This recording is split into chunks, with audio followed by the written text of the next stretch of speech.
Al-Fatihah. A'udzubillahi minasyaitonir rajim. Bismillahirrahmanirrahim. Alhamdulillahirabbil alamin. Ar-Rahmanir-Rahim. Maliki yaumiddin. Iyyaka na'budu wa iyyaka nasta'in. Ihdinas siratal mustaqim. Shiratal ladzina an'amta 'alaihim ghairil maghdubi 'alaihim waladdallin. Amin. Assalamualaikum warahmatullahi wabarakatuh. Alhamdulillahi rabbil alamin. Hamdan yuwafi ni'amahu wa yukafi'u mazidah. Allahumma salli wa sallim ala sayyidina Muhammadin wa ala alihi wa sahbihi ajma'in, amma ba'du. Hadirin dan hadirat yang semoga kita semuanya senantiasa dirahmati dan diberkahi oleh Allah Subhanahu wa taala, diberikan kekuatan oleh Allah untuk selalu taat, untuk selalu mendekat kepada Allah Subhanahu wa taala dan menggapai keridhaannya baik di bulan Ramadan ini maupun setelah selesainya bulan Ramadan ini. Amin ya rabbal alamin. Melanjutkan kajian kita kitab Hadis Arba'in An-Nawawi, sampai kita pada sore hari ini pada hadis yang ke-9. Al-Haditsut Tasi', hadis yang ke-9. An Abi Hurairah, hadis ini diriwayatkan dari sahabat Rasulullah sallallahu alaihi wasallam yang berjulukan Abu Hurairah. Julukannya adalah Abu Hurairah. Sedangkan nama beliau adalah Abdurrahman bin Sakhr. Nama beliau adalah Abdurrahman, anaknya Sakhr. Abdurrahman dan bapaknya itu namanya adalah Sakhr. Jadi namanya Abu Hurairah itu adalah Abdurrahman, tetapi beliau dijuluki sebagai Abu Hurairah. Mengapa dijuluki sebagai Abu Hurairah? Karena suatu ketika beliau bertemu dengan Nabi Muhammad SAW dan membawa kucing di lengannya, di lengan bajunya itu beliau membawa kucing. Kemudian Rasulullah SAW bertanya kepada beliau, apa itu? Beliau menjawab, ini kucing. Jadi sama Rasulullah SAW diberikan julukan Abu Hurairah yang artinya adalah pemilik kucing atau pecinta kucing, namanya Abu Hurairah. Abu itu kalau di dalam bahasa Arab belum tentu artinya adalah bapak. Terkadang Abu itu adalah sebutan untuk pemilik atau pemakai. Misalnya ada orang pakai kacamata, ada orang pakai kacamata itu kemudian dijuluki sebagai Abu Nadhoroh. Abu Nadhoroh, orang yang memakai kacamata. Ada orang yang berkumis, disebut dengan Abu Syarib, orang yang kumisan.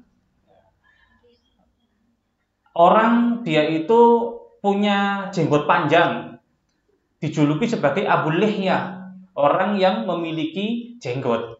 Seperti itu. Jadi Abu itu belum tentu artinya adalah bapak, tapi bisa jadi artinya adalah pemilik atau bisa jadi artinya adalah pemakai. Seperti itu. Nama beliau adalah Abdurrahman bin Sakhr radhiyallahu taala anhu. Termasuk salah satu sahabat yang ikut Rasulullah Shallallahu alaihi wasallam, dikenal sebagai Ashabus Suffah. Ashabus Suffah itu jadi di masjidnya Rasulullah Shallallahu alaihi wasallam, di sampingnya itu ada semacam bilik. Bilik itu tempat kayak gerdu gitu. Seperti itu, ada bilik. Nah, di bilik itu menginap beberapa orang-orang yang memang ingin ikut sama Rasulullah SAW untuk mencari ilmu. Di antaranya adalah Abu Hurairah ini. Abu Hurairah ini beliau istilahnya nyantri kepada Rasulullah SAW tidak lama, hanya 2 tahunan. Tapi beliau hafal 5.740 sekian hadis dari Rasulullah Shallallahu Alaihi Wasallam. Itu hafalannya bukan seperti kita. Kalau seperti kita kan mungkin menghafalkan hadis itu sudah ada kitabnya. Ya, kitab sudah bentuknya baku, kemudian kita buka kitab dan kita menemukan hadis di situ dan kita kemudian kita baca dan kita hafalkan. Kalau beliau kan langsung merekam dari Rasulullah Shallallahu Alaihi Wasallam. Jadi diceritakan bahwasanya beliau itu kemanapun Rasulullah Shallallahu Alaihi Wasallam pergi itu diikuti sama beliau. Apapun yang diucapkan oleh Rasulullah Shallallahu Alaihi Wasallam kemudian dihafal sama Abu Hurairah ini. Hafalan yang banyak itu berkah dari satu kisah yang mana pernah Abu Hurairah ini awal-awal ikut sama Nabi Muhammad SAW mengeluh, ya Rasulullah, saya ini kok bebel ya. Saya ini bebel. Bebel itu maksudnya adalah kurang bisa menangkap, hafalannya itu kurang kuat. Lalu Rasulullah SAW itu ini termasuk mukjizatnya Rasulullah. Kamu punya rida, kamu punya serban kamu itu kamu beber, ya serban kamu beber. Kemudian sesudah ngaji serban itu disatukan habis dibeber itu diapakan? Dilempit. Dilipat. Tapi bukan dilipat sih, lebih tepatnya pokoknya diuwel-uwel gini loh. Ya, dijadikan satu gini kemudian diusapkan ke dadanya. Ya. Semenjak itu sahabat Abu Hurairah tidak pernah lupa satu hadis pun yang beliau hafal dari Nabi Muhammad SAW. Termasuk hadis yang dihafalkan oleh beliau ini. Qala, jadi Abu Hurairah menceritakan, sami'tu Rasulullah sallallahu alaihi wasallam. Saya pernah mendengar Rasulullah sallallahu alaihi wasallam yaqulu, bersabda, "Ma nahaitukum anhu fajtanibuhu." Apa-apa yang aku larang kalian dari perbuatan tersebut atau dari perkara tersebut, fajtanibuhu, maka tinggalkanlah, maka hindarilah, maka jauhilah. Jadi Rasulullah di sini menyatakan apa yang aku larang itu jauhi. Wa ma amartukum bihi fa'tu minhu mastata'tum. Dan apa yang aku perintahkan kalian dengan perkara tersebut, maka kerjakanlah mastata'tum, sebisa kalian. Maksudnya sebisa kalian ini adalah semaksimal kemampuan kalian. Jadi di sini ada dua hal, apa yang dilarang oleh Rasulullah SAW tinggalkan, tapi tidak ada istilah Rasulullah SAW menyatakan sebisa kalian atau semaksimal kemampuan kalian. Tinggalkan itu maksudnya adalah total. Jadi apa yang dilarang oleh Rasulullah tinggalkan, jangan kerjakan sama sekali, tinggalkan 100%. Wa ma amartukum bihi fa'tu minhu mastata'tum, dan apa yang aku perintahkan kalian dengan suatu perkara, maka kerjakanlah semaksimal kemampuan kalian. Ya. Jadi Rasulullah SAW di sini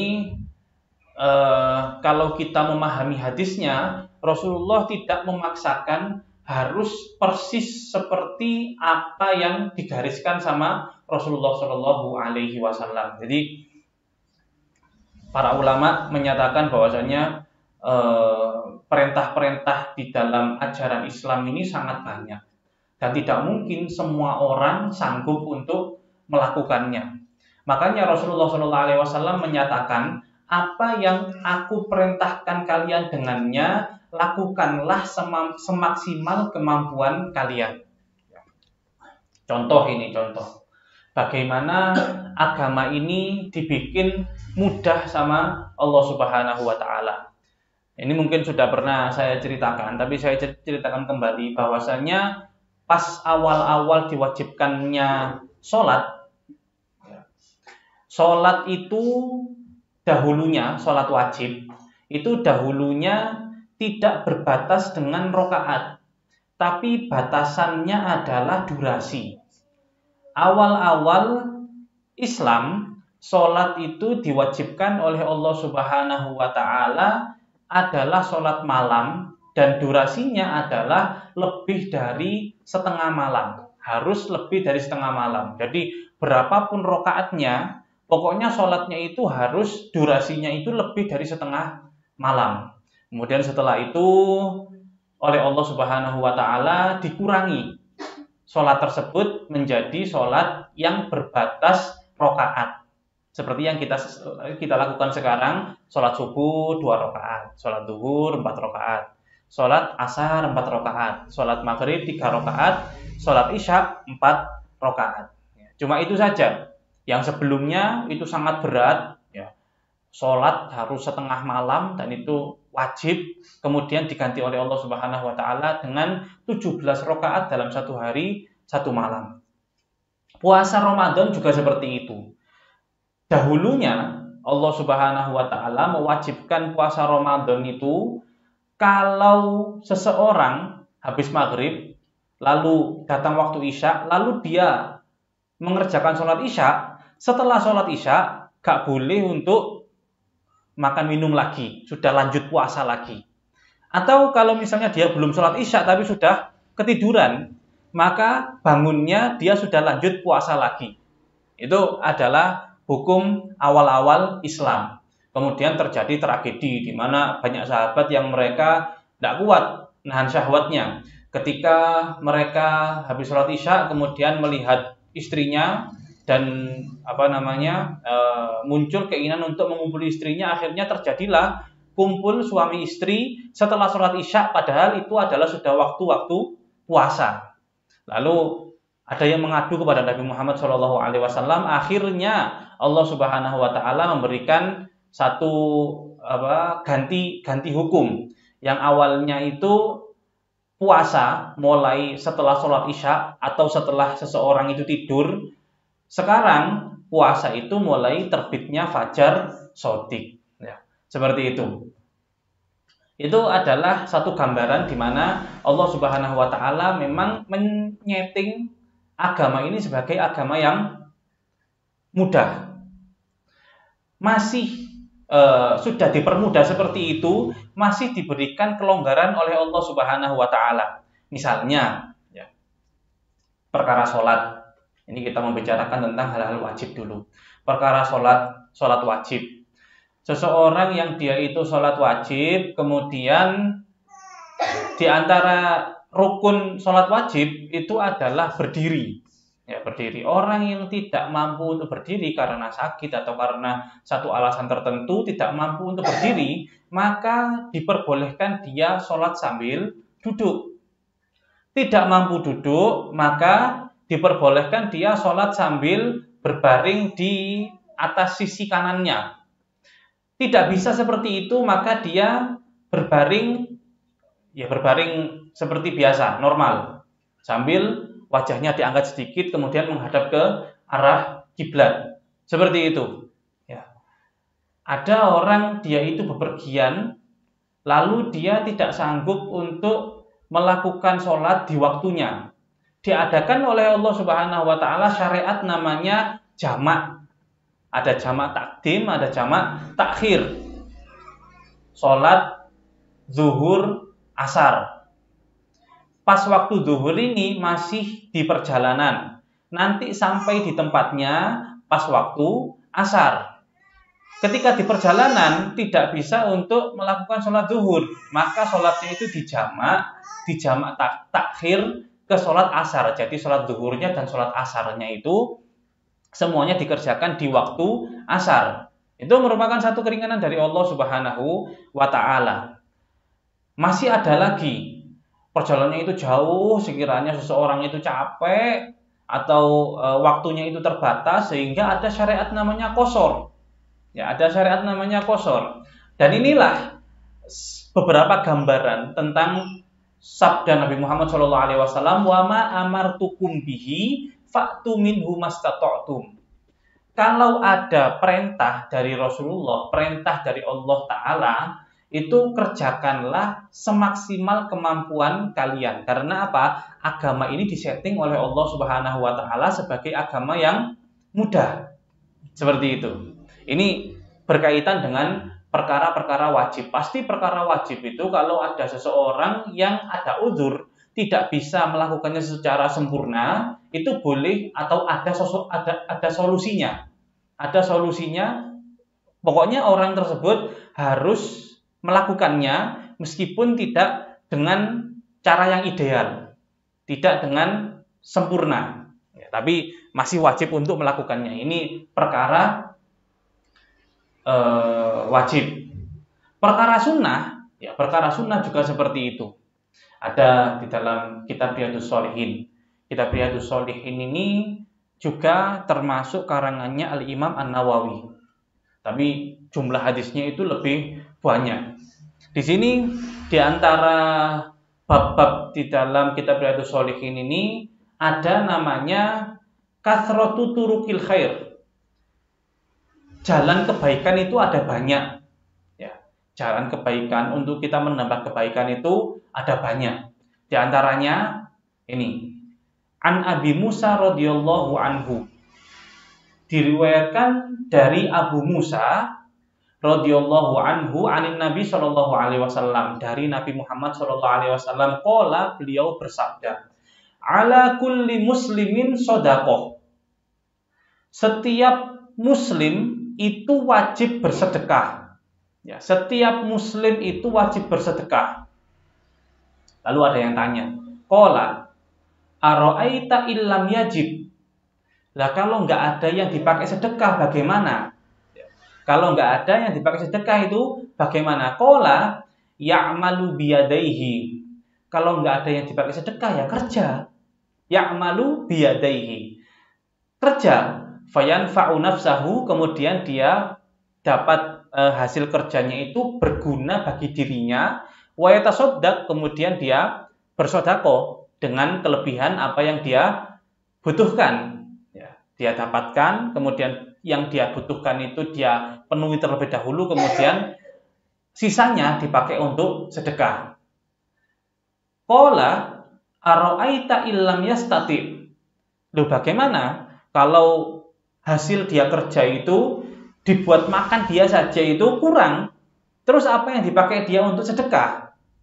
Qala yu'inu dzal hajatil malhuf. Ya dia bantu orang yang sangat membutuhkan. Misalnya ada orang dia itu tidak bisa bersedekah dengan uang, dia bisa bersedekah dengan tenaga. Misalnya gak bisa bersedekah dengan uang, bersedekah dengan ide, bersedekah dengan ilmu, kan bisa saja. Ada orang sumpek, ya, ada orang sumpek butuh teman curhat. Kemudian dia meluangkan waktunya untuk seseorang ini datang kemudian curhat sama dia. Ini kan sudah namanya juga sedekah, itu maksudnya. Ini diantara satu hadis di bab banyaknya jalan untuk berbuat kebaikan. Qala ara'aita illam yastati. Terus bagaimana kalau misalnya dia nggak bisa?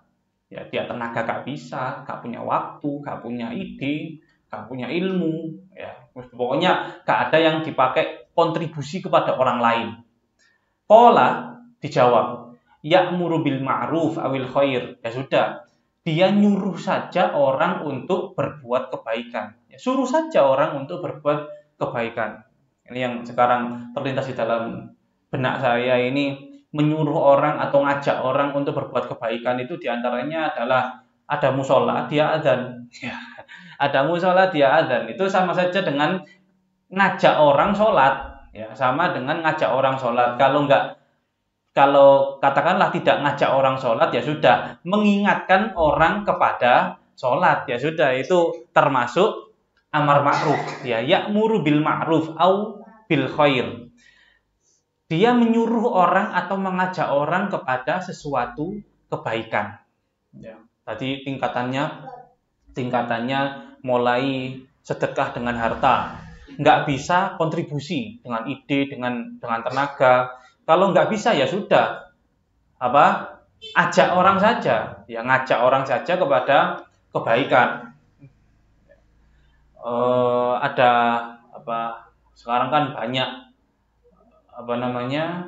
di internet itu misalnya pas waktu apa gini, kemudian doa, misalnya doa hari Arafah, ya. Ada share-sharean itu loh, doa hari Arafah, ada event kajian apa, itu nge-share itu juga termasuk ya'muru bil ma'ruf, ngajak orang untuk berbuat kebaikan, seperti itu. Itu juga termasuk sedekah. Qala ara'aita illam yaf'al. Kalau dia nggak bisa untuk ngajak orang kebaikan, bagaimana? Qala, dijawab, yumsiku anis syarr. Maka jangan berbuat keburukan kepada orang lain. Gak bisa ngajak orang untuk berbuat kebaikan, ya sudah. Kejelekan kamu, ya keburukan kamu itu jangan sampai nampak kepada orang lain, jangan sampai kamu menyakiti orang lain, istilahnya seperti itu. Ya, fa innaha shadaqah. Maka yang seperti itu juga bernilai shadaqah.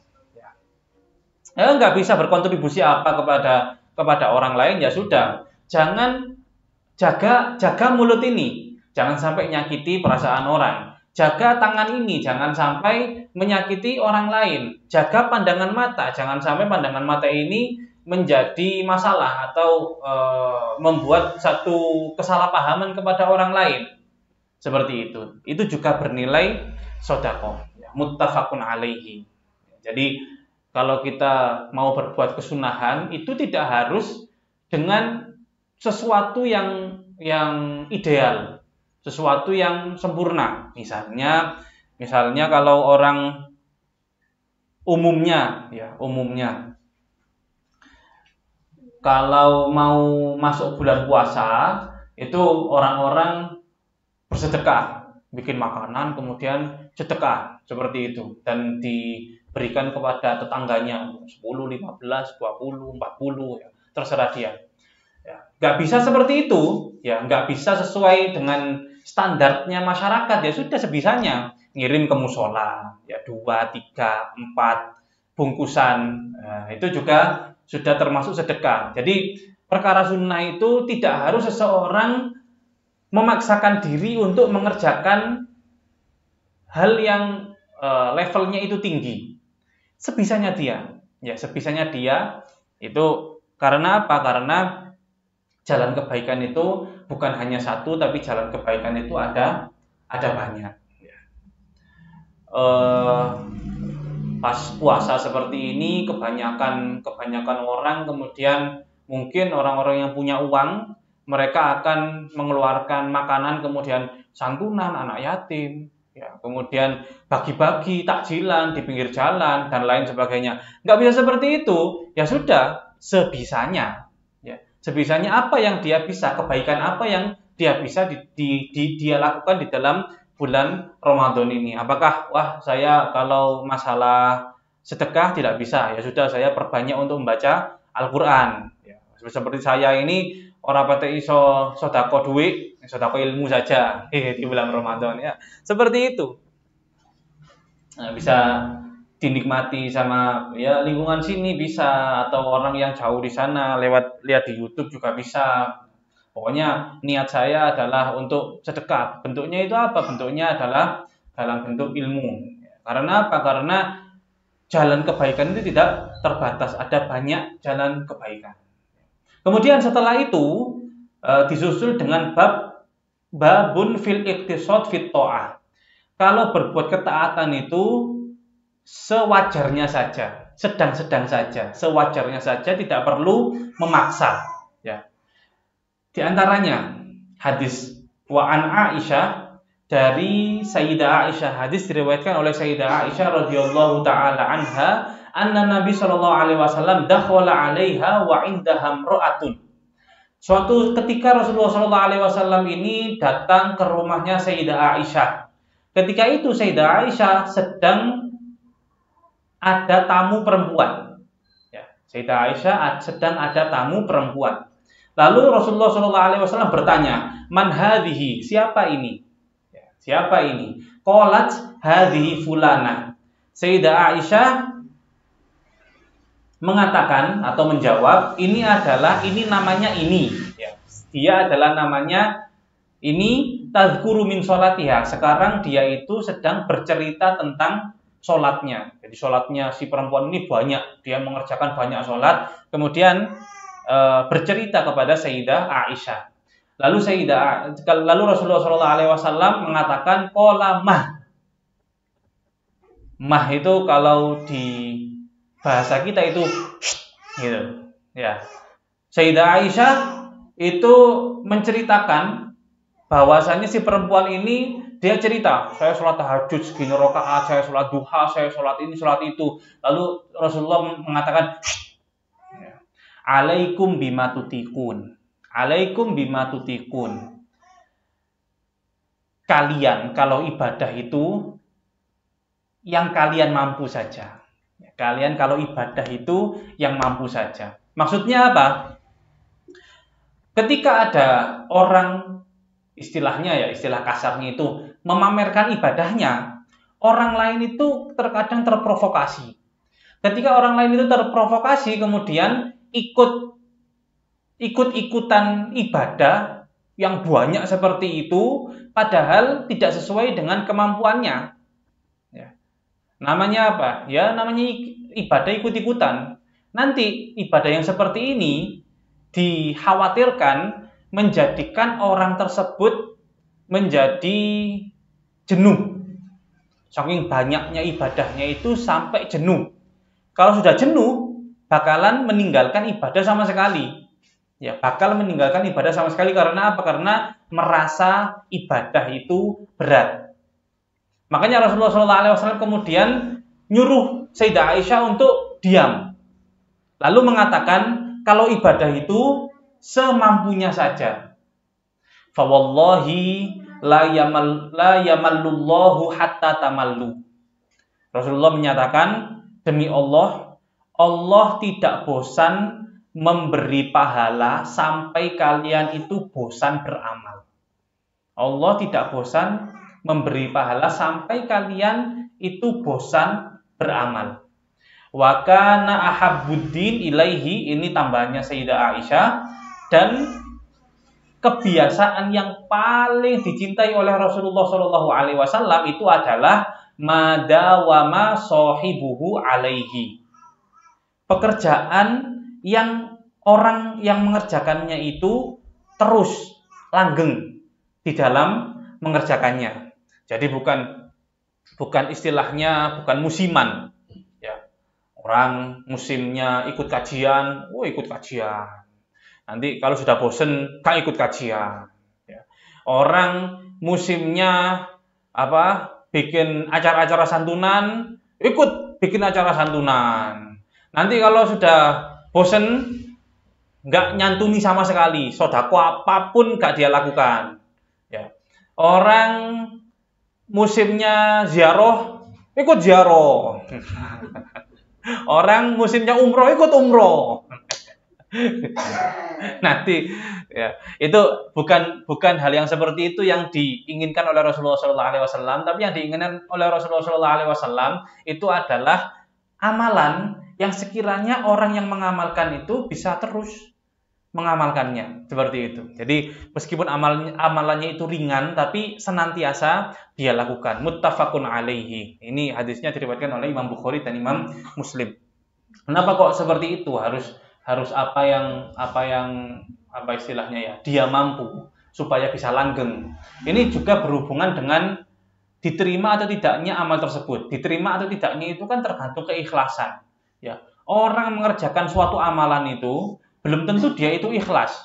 Tapi kalau dia melakukannya istilahnya itu rutin, maka suatu ketika muncul keikhlasan tersebut, maka saat itulah Allah Subhanahu wa taala menerima amalannya. Ya, mungkin dari 100 kali di dalam umurnya dia mengerjakannya itu yang diterima sama Allah Ta'ala 3-4 kali. Karena apa? Pas ikhlasnya itu pas itu. Itu kalau kita mengatakan sesuai dengan pendapat ulama bahwasanya kalau orang nggak ikhlas itu maka amalannya nggak diterima sama Allah Ta'ala. Tapi kan ada ulama semacam Imam Taqiyuddin yang menyebutkan bahwasanya ada pembagian. Amal itu ada pembagian. Bagian yang ikhlas 20%, 30% itu diterima sama Allah Ta'ala. Yang 70% yang tidak diterima oleh Allah Subhanahu wa Ta'ala. Bukan amal yang tidak ikhlas itu ditolak semuanya, enggak. Tetapi bagiannya enggak ikhlas saja itu yang ditolak sama Allah Subhanahu wa Ta'ala. Walhasil di sini Rasulullah SAW menyatakan bahwasanya beramal itu yang mampu saja. Dan yang mampu itu yang dirutinkan. Seperti itu.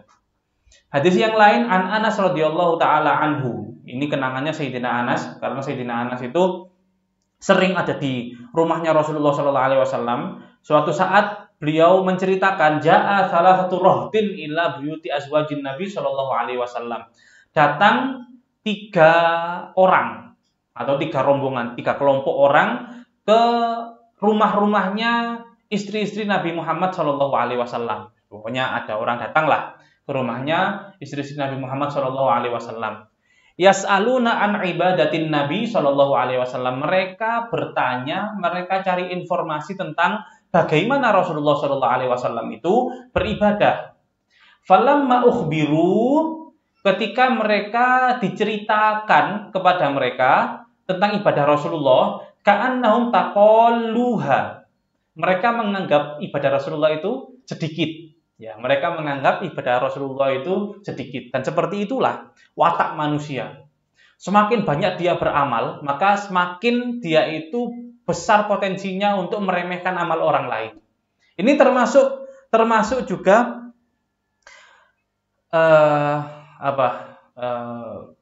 sebab kenapa kok kita itu tidak boleh memaksakan untuk beribadah. Karena kalau kita itu memaksakan dan kita bisa beribadah banyak, akan timbul sifat merasa wah di dalam diri kita dan memandang amal orang lain itu amal yang remeh. Ya.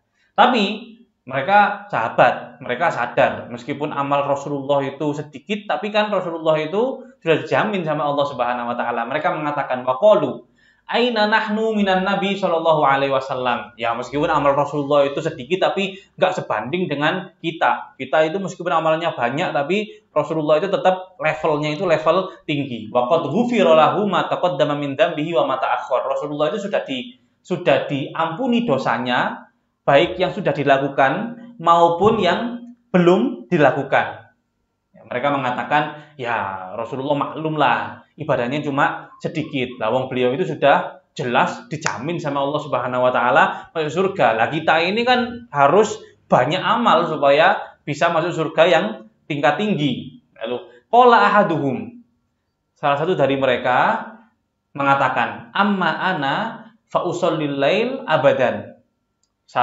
Seorang dari mereka mengatakan bahwasanya kalau usaha saya untuk bisa mendapatkan surga tinggi itu, saya sholat malam gak pernah tidur.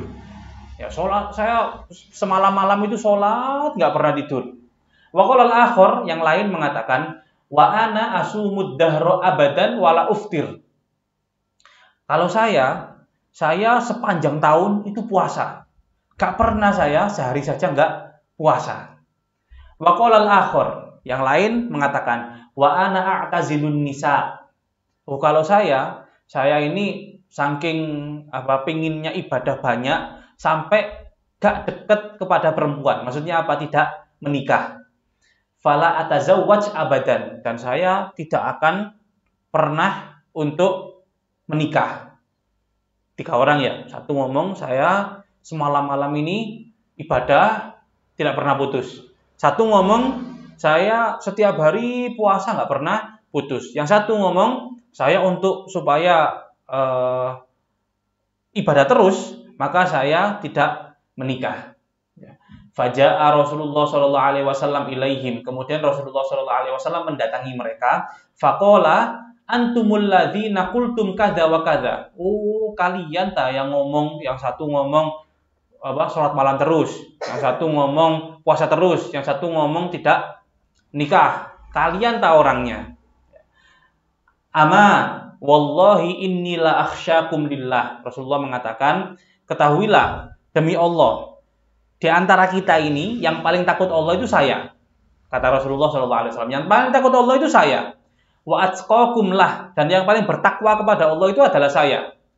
Lakinni asumu wa uftir. Tapi saya, ya, kata Rasulullah, perilaku saya itu saya ya puasa, ya nggak puasa. Ya. Kegiatan saya itu ya pernah puasa, ya pernah nggak puasa. Bukan seperti kamu puasa terus. Saya puasa juga tidak puasa. Wa usolli wa arqud.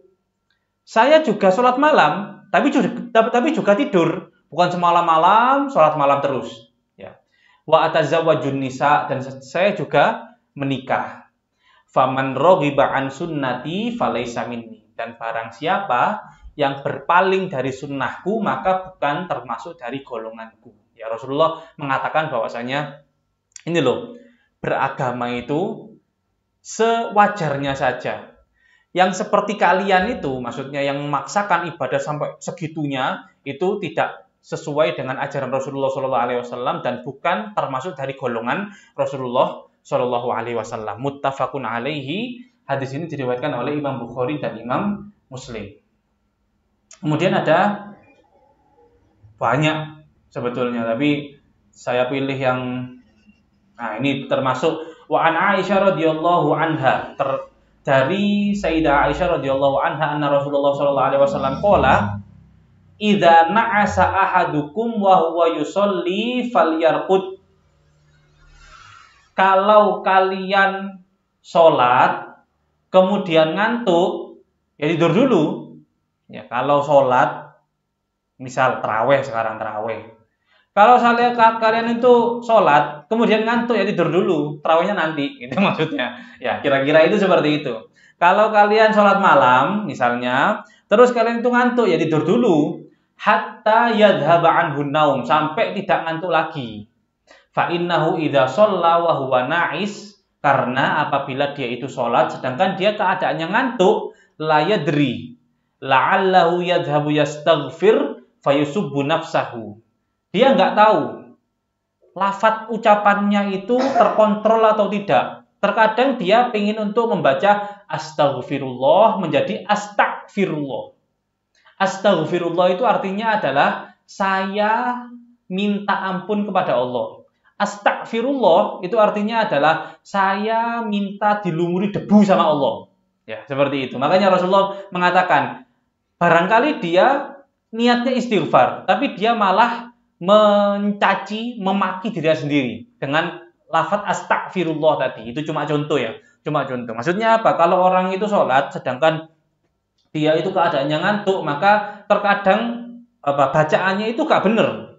Kalau bacaan gak bener dan bacaannya itu bacaan wajib, ya otomatis sholatnya gak guna, sholatnya tidak ada manfaatnya. Wong sholatnya gak sah karena bacaan Fatihah misalnya, baca Fatihah Bismillahirrahmanirrahim Alhamdulillahirrahmanirrahim, kemudian ihdinas siratal mustaqim, baca Ar-Rahmanir-Rahim Maliki Yaumiddin, ditinggal semuanya, kemudian langsung ihdinas siratal mustaqim. Siapa tahu seperti itu, kemudian sholatnya nggak guna karena sholatnya nggak sah. Fatihahnya itu meloncat-loncat. Muttafaqun alaihi. Ini menunjukkan bahwasanya agama ini adalah agama yang mudah. Seperti itu. Wa an Abi Juhaifa Wahab bin Abdullah radhiyallahu taala anhu qala akhon Nabi sallallahu alaihi wasallam baina Salman wa Abi Darda. Rasulullah sallallahu alaihi wasallam itu ketika beliau hijrah bersama para sahabatnya, itu kan Rasulullah mempersaudarakan kaum Muhajirin dan kaum Ansor. Di antaranya adalah Salman disaudarakan dengan Abi Darda. Ya. Fazara Salman Abi Darda. Suatu ketika yang namanya sahabat Salman ini menziarahi atau mengunjungi Abu Darda. Faro'a Ummat Darda. Maka dia melihat keadaannya istrinya Abu Darda ini, Ummu Darda, ya. Istrinya Abu Darda ini mutabadzilah. Mutabadzilah itu apa? Kowos-kowos. Ya. Jadi Salman datang ke rumahnya Abu Darda. Lalu menemukan istrinya Abu Darda ini dalam keadaan gak apa ya istilahnya? Gak terawat lah. Gak terawat. Ya. Faqala, masya'nuki. Loh, kamu ini kenapa? Qalat akhuka Abu Darda laisa lahu hajah fid dunya. Saudaramu Abu Darda itu dia gak punya urusan sama dunia. Maksudnya apa? Hidupnya itu ibadah tok, gak mau kerja. Hidupnya itu ibadah tok, gak mau kerja Abu Darda itu. Faja'a Abu Darda fasana'a lahu ta'aman, kemudian Abu Darda datang. Lalu Abu Darda membuat makanan untuk Salman tadi, faqala lahu kul. Kemudian Abu Darda mengatakan kepada Salman, makanlah. Fa inni shaim, saya puasa. Ya kan, dia ahli ibadah, puasa. Hari itu dia puasa tapi bikin makanan, ya menjamu tamu itu kan juga ibadah. Dia jamu tamunya, dia kasih makanan, ayo makan, saya puasa. Seperti itu. Salman menjawab, qala ma ana bi akil. Saya enggak mau makan hatta takul, sampai kamu juga ikut makan. Seperti itu. Falamma kana lail dzahaba Abu Darda yaqumu. Ketika malam hari, Abu Darda ini sudah siap-siap untuk sholat malam. Ya. Faqallahu nam. Maka Salman mengatakan, Abu Darda, kamu jangan sholat, tidur sekarang, tidur. Ada orang sholat disuruh tidur ini. Ada model seperti ini, sahabat ini. Fanama, kemudian Abu Darda tidur. Tsumma dzahaba yaqumu. Kemudian ketika pertengahan malam bangun lagi mau sholat malam. Faqala lahu nam. Diperintahkan lagi, Kak, jangan sekarang, tidur dulu. Ya. Falamma kana akhirul lail, ketika sudah mau habis malamnya itu, qala Salman mengatakan kumil'an. Ya, sekarang kamu mau sholat malam, sekarang. Ya, gak apa-apa sekarang. Fashollaya, kemudian keduanya sholat malam jami'an, bersama-sama. Faqala lahu Salman. Kemudian Salman mengatakan, inna li rabbika 'alaika haqqon. Tuhanmu itu punya hak atas dirimu. Wa inna li nafsika 'alaika haqqon. Dirimu juga punya hak atas dirimu. Wa li ahlika 'alaika haqqon. Istrimu juga punya hak atas dirimu. Fa'ati kulladzi haqqin haqqahu. Berikan semuanya haknya sesuai dengan porsinya. Allah tidak memerintahkan manusia itu untuk ibadah terus. Yang diwajibkan oleh Allah untuk ibadah itu sehari semalam sholat 5 waktu. Kalau mau nambahi sunnah, ya sewajarnya saja, gitu maksudnya. Mau nambahi sunnah, ya sewajarnya saja. Allah menyuruh umat Muslim, umat Islam untuk berpuasa. Yang wajib itu adalah puasa Ramadan. Puasa-puasa yang lain, ya sewajarnya saja. Gak usah memaksakan. Seperti itu kira-kira maknanya perkataan Salman ini. Berikan kepada setiap yang berhak haknya sewajarnya saja. Dirimu butuh tidur, dirimu butuh makan, ya tidur, ya makan. Jangan puasa terus, jangan sholat malam terus. Istrimu butuh nafkah, ya kerja. Jangan terus puasa terus, tapi gak kuat untuk kerja. Ya, malam ibadah, siang puasa. Ya pasti gak punya tenaga mau kerja.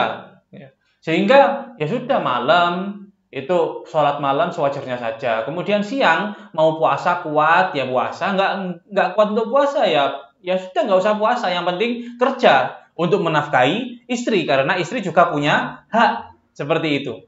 Fa'atan Nabiyya sallallahu alaihi wasallam. Kemudian Salman apa ini, Abu Darda ya, datang kepada Nabi Muhammad sallallahu alaihi wasallam, fadzakara dzalika, kemudian menceritakan hal itu.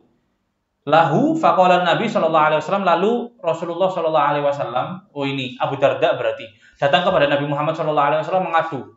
Wahai Rasulullah, ini kemarin Salman datang ke rumah saya. Kemudian saya mau sholat itu gak boleh, suruh tidur. Ya, saya mau puasa itu gak boleh, suruh makan. Gimana ini? Lalu Rasulullah SAW menanggapi apa? Sodako Salman. Bener Salman itu, bener. Ya gak bener itu kamu. Sampai istrinya gak kerumat itu, nah itu salah. Ya, seperti itu. Jadi setiap yang punya hak, kita berikan hak mereka sesuai dengan porsinya. Rawahul Bukhari. Ini adalah hadis riwayat Imam Bukhari. Satu lagi lah. Wa an Abi Muhammad Abdullah bin Amr bin Al-As. Dari Abu Muhammad Abdullah bin Amr bin As radhiyallahu taala anhu maqala ukhbiron Nabi sallallahu alaihi wasallam anni aqulu. Ini bukan. Ini sama saja seperti yang tadi.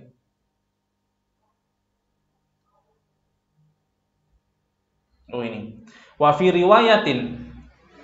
Ini ada satu sahabat yang bercerita, angkahani abi imro'atan. Ayahku menikahkan aku dengan seorang perempuan dzata hasabin. Perempuan ini dia istilahnya punya punya kelas sosial tinggi lah istilahnya. Perempuan dengan kelas sosial yang tinggi. Wa kana yata'ahadu kinnatahu. Dan ayahku ini perhatian sama istriku. Ayahku ini perhatian sama istriku. Fayas'aluha an ba'liha. Kemudian suatu ketika ayahku ini tanya kepada menantunya bagaimana sikap saya. Ya, sikap si sahabat yang dinikahkan oleh ayahnya tadi. Fataqulu lahu, maka istrinya ini menceritakan kepada ayahnya, ni'mar rajul min rajul. Anak jenengan ini jos. Anak jenengan ini jos. Ya. Lam yatok lana firoshan.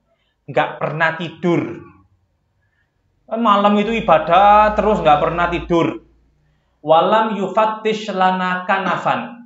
Nggak pernah buka baju kami. Maksudnya apa? Nggak pernah ngumpuli saya. Dia nggak pernah tidur, juga nggak pernah ngumpuli saya. Mundu atainahu, sejak kami menikah, dia nggak pernah ngumpuli saya. Falamma tala dzalika alaihi. Kemudian berangsur waktu ketika kelakuan anaknya itu nggak berubah, ya ibadah terus, istrinya ini tidak diberikan haknya, padahal haknya itu ya hak hubungan suami istri itu. Ya. Dibuat ibadah. Nah, sekarang kalau ada orang tanya lebih baik nemani istri tidur apa sholat? Nah itu ada jawabannya. Ya, lebih baik nemani istri tidur apa sholat. Falamma tala dzalika alaihi dzakara lin Nabi sallallahu alaihi wasallam. Kemudian dia menceritakan kepada Nabi Muhammad sallallahu alaihi wasallam, faqala ilqini bihi. Pertemukan saya dengan anakmu. Ya, pertemukan saya dengan anakmu. Falaqaituhu ba'du faqala kaifa tasum. Rasulullah sallallahu alaihi wasallam terus bertanya, bagaimana kamu puasa? Dijawab, kulla yaum, setiap hari saya puasa. Qala wa kaifa tahtim? Baca Qur'anmu sebanyak apa? Qultu kulla lailah, saya khatam setiap malam. Wa dzakara nahwa ma sabaqa wa kana yaqra'u ala ba'di ahli as-subuh alladhi yaqra'u. Pokoknya diceritakan seperti itu kepada Rasulullah sallallahu alaihi wasallam, lalu Rasulullah menyatakan bahwasanya hal yang seperti itu salah. Ya. Seharusnya ya tidak sebanyak itu dia beribadah. Ya sudah, beribadah itu sewajarnya saja. Pokoknya memberikan hak kepada orang yang berhak. Ya. Allah punya hak kita beribadah, kita beribadah. Istri kita punya hak ditemani untuk tidur, ya ditemani untuk tidur. Anak kita punya hak untuk dinafkahi, ya kita kerja untuk menafkahi anak. Seperti itu. Itu adalah ajaran Rasulullah SAW dan bukan ajaran Nabi Muhammad SAW untuk memaksakan untuk beribadah. Ibadah terus itu bukan ajaran Rasulullah SAW. Nah, ini sedikit beberapa hadis penjelasan tentang ini. Wa ma amartukum bi fa'tum minhu mastata'tum. Kalau ada perintah itu kerjakan sewajarnya saja, semaksimal kemampuan kalian, jangan memaksakan. Fa innama ahlakal ladzina min qablikum kathratu masailihim wa ikhtilafuhum ala anbiya'ihim. Orang-orang umat-umat terdahulu itu mereka dibinasakan oleh Allah Ta'ala karena banyak bertanya. Maksudnya apa? Gini, terkadang misalnya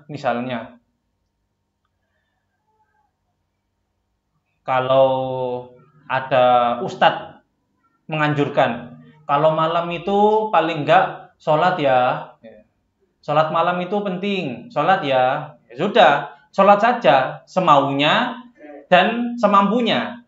Semaunya dan semampunya. Jangan terus tanya kepada ustadznya. Karena standar si ustadz tadi, ya dia ustadz. Mungkin dia gak kerja, gak nguli, gak kerja ke sawah, nganggur di rumah. Ya, ngajar. Kerjaannya itu ngajar. Bisa dia itu sholat malam 50 rakaat, 100 rakaat dia lakukan. Bisa. Nah, orang yang seperti itu standarnya tinggi. Ya jangan terus kalau dia ngomong sholat ya, kalau malam ya, itu ya sudah, terima saja kalau malam sholat, semaunya semampunya. Jangan terus didedes ustadznya. Berapa ustadz? Yang baik itu berapa ustadz? Nanti dikira jenengan itu semangat. Wah ini semangat ini, bubuk semangat saya beri. Ya paling enggak lah sholat 20 gitu atau 30, 40 lah. Wis dijangkep lo 40 saja. 40 rakaat tuh aja kali kelenger. Sholat 40 siang nguli wah gak dari dandanan.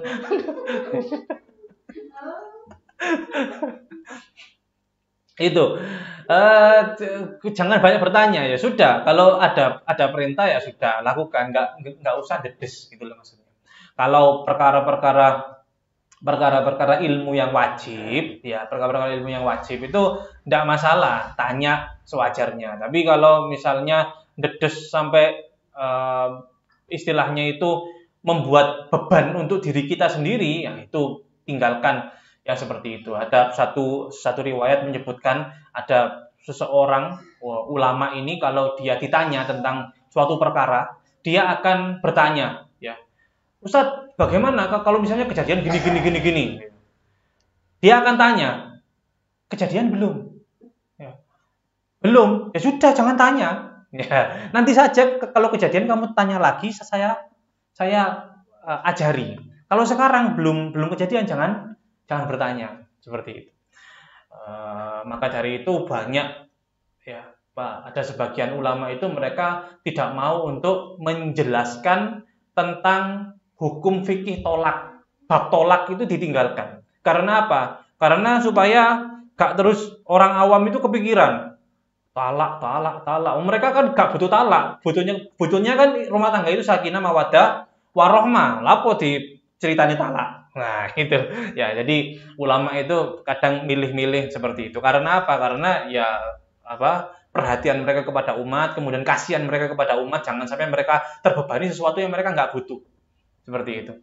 Waqtilafuhum ala anbiya'ihim, dan umat-umat terdahulu itu dibinasakan sama Allah Ta'ala gara-gara mereka menentang nabi-nabinya. Sudah seperti itu, rawahul Bukhari wa Muslim. Kalau kita jelaskan ini panjang, ini saya masih mau buka ini, kemudian buka yang sebelah sini, tapi nggak usah.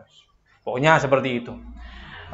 Islam semampunya, semaksimal kemampuannya dan sewajarnya. Tidak usah memaksakan amal ibadah yang banyak yang akan membebani diri kita sendiri. Akhirnya kita terbebani. Kalau sudah terbebani merasa agama ini kok sulit, berat, ya. Kemudian jenuh. Kemudian setelah itu kalau hatinya gak baik bakalan matok standar tinggi kepada orang lain. Sehingga apa? Gampang meremehkan orang lain. Orang lain dianggap, wah kamu ibadahnya apa, saya hebat. Pokoknya seperti itu. Itu pokoknya banyak hal-hal yang negatif ditimbulkan dari memaksakan amal banyak itu. Sehingga ya Islam semaksimal kemampuannya saja, sewajarnya saja. Seperti umumnya orang lah. Ya, itu adalah ajaran Nabi Muhammad SAW yang tersirat di dalam hadis ini. Semoga menjadi suatu pembangun kesadaran di dalam pikiran kita, kemudian kita diberikan taufik, kekuatan untuk ibadah kepada Allah Subhanahu wa taala semaksimal kemampuan kita dan sewajar apa yang digariskan oleh Nabi Muhammad SAW. Mari kita sama-sama berzikir.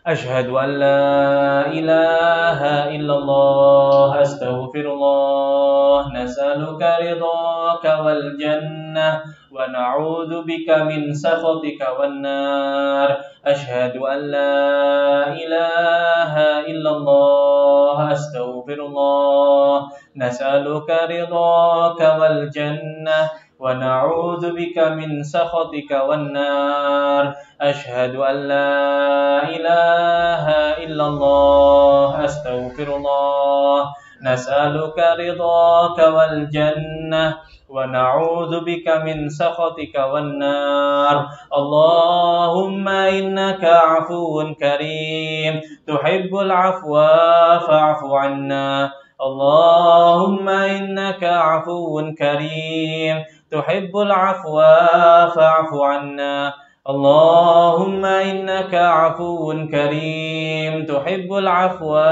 فاعف عنا يا كريم اللهم يا عظيم يا عظيم يا عظيم اغفر الذنب العظيم فإنه لا يغفر الذنب العظيم إلا العظيم الفاتحة